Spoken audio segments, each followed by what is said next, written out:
Le ministre du Commerce Canada-États-Unis, Dominique Leblanc, se rendra de nouveau au Mexique ce dimanche afin de renforcer les liens du Canada avec son deuxième partenaire de la CEUM. Selon une source gouvernementale, plus de 240 organisations et plus de 300 délégués participeront à cette mission, la plus importante mission commerciale bilatérale jamais organisée par le Canada. Elle fait suite à une première visite du ministre Leblanc au Mexique en décembre dernier. Cette mission survient dans un contexte de tensions persistantes avec l'administration Trump, au moment où le président aurait même évoqué la possibilité de se retirer carrément de l'accord qui structure le commerce nord-américain depuis plus de 30 ans. Pour discuter des objectifs du Canada au Mexique, je reçois Rachel Bendayan, secrétaire parlementaire du premier ministre, qui fera partie de la délégation.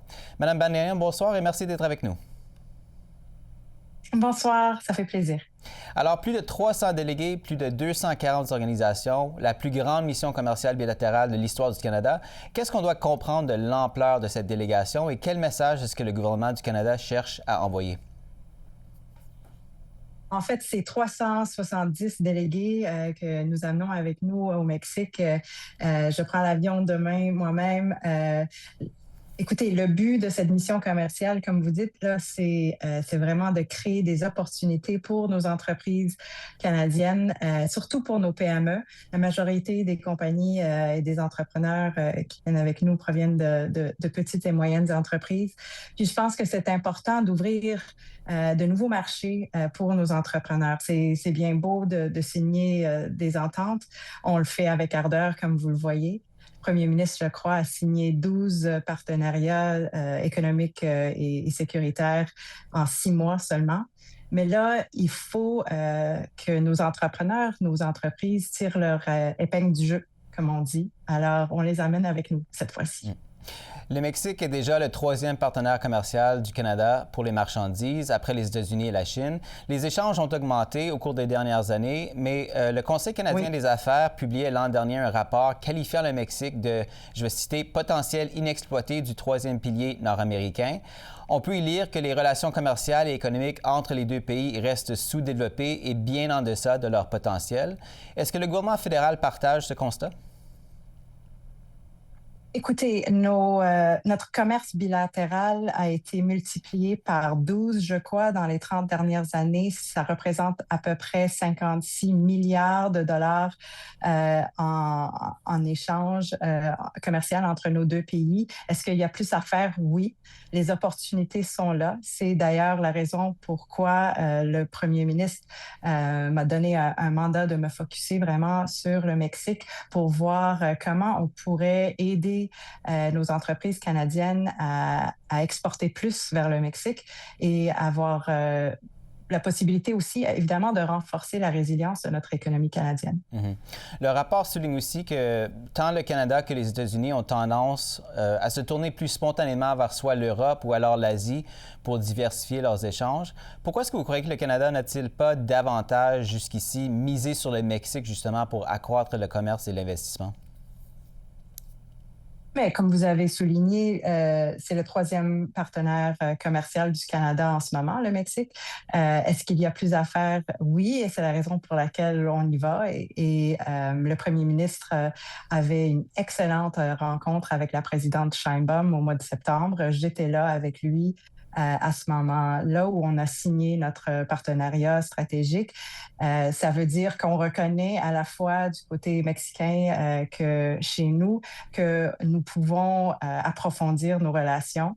Bien sûr, il y a les États-Unis entre nos deux pays, mais le Mexique n'est pas très loin. On a la possibilité d'accroître les échanges entre les ports au Canada et au Mexique.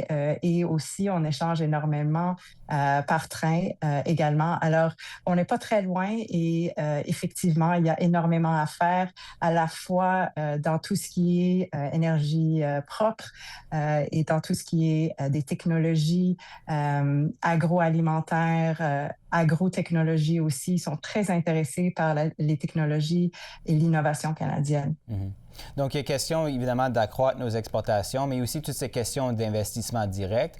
Et l'investissement direct canadien au Mexique a fortement augmenté au cours des 15 dernières années. On parle de 46 milliards de dollars en 2024. À l'inverse, l'investissement direct mexicain au Canada demeure beaucoup plus modeste, autour de, on dirait, 2,5 ou 3 milliards de dollars selon différentes sources. Est-ce qu'il y a des secteurs en particulier que le Canada souhaiterait voir ou souhaiterait attirer davantage d'investissements de la part du Mexique ici au Canada? Nous avons ces discussions-là régulièrement. C'est peut-être la troisième ou quatrième fois en autant de mois là, que je prends la route pour le Mexique. Et eux aussi, ils ont pris le temps pour venir chez nous. Plusieurs personnes du milieu d'affaires sont venues afin de voir où ils pouvaient investir au Canada. C'est certainement sur notre radar. Comme je vous ai dit, pour la mission commerciale qui s'en vient, c'est vraiment les industries créatives qui seront avec nous. C'est la raison pour laquelle le ministre Miller sera là afin d'approfondir les échanges dans le secteur. Il y a aussi les technologies de l'information, de communication, les technologies propres, comme j'ai mentionné, la fabrication de pointe et l'automobile. On échange énormément dans le secteur automobile avec le Mexique. Et nos deux marchés sont vraiment complémentaires. Alors, il y a énormément d'opportunités des deux bords. Le représentant américain au commerce, Jameson Greer, a récemment affirmé à Fox Business que les négociateurs mexicains se montrent, eux, apparemment très pragmatiques, selon lui, dans leur pourparlers sur la CIUM, tandis que, toujours selon M. Greer, les discussions avec le Canada seraient plus difficiles. Comment, selon vous, est-ce que les Canadiens devraient interpréter ces propos de sa part? Et est-ce que vous croyez que le Canada a des leçons à tirer de l'approche mexicaine face à l'administration Trump? Écoute, je ne vais pas commenter sur les commentaires de M. Greer. Vous pouvez lui poser la question lui-même. Moi, je suis très persuadée que nous avons une excellente équipe. Le premier ministre est pleinement engagé. Il parle au président Trump régulièrement. Le ministre Leblanc est responsable pour le dossier de la CIUM. Il y travaille à tous les jours. Nous travaillons tous de notre côté à tous les jours afin d'avancer nos relations à l'étranger et en particulier avec les États-Unis et le Mexique. Et c'est clair que la CIUM est très important pour nous, effectivement, mais nous sommes pleinement engagés dans le processus. Je pense que vous comprendrez qu'on ne va pas négocier à travers les médias. Il nous reste seulement à peu près une minute, mais évidemment, tout cela se déroule alors que l'avenir de la CIUM demeure encore incertain. On se rappelle quand même qu'à la fin de 2024, il n'y a pas très longtemps, les premiers ministres Doug Ford et Danielle Smith avaient même laissé entendre que le Canada serait mieux servi par un accord bilatéral avec Washington sans le Mexique.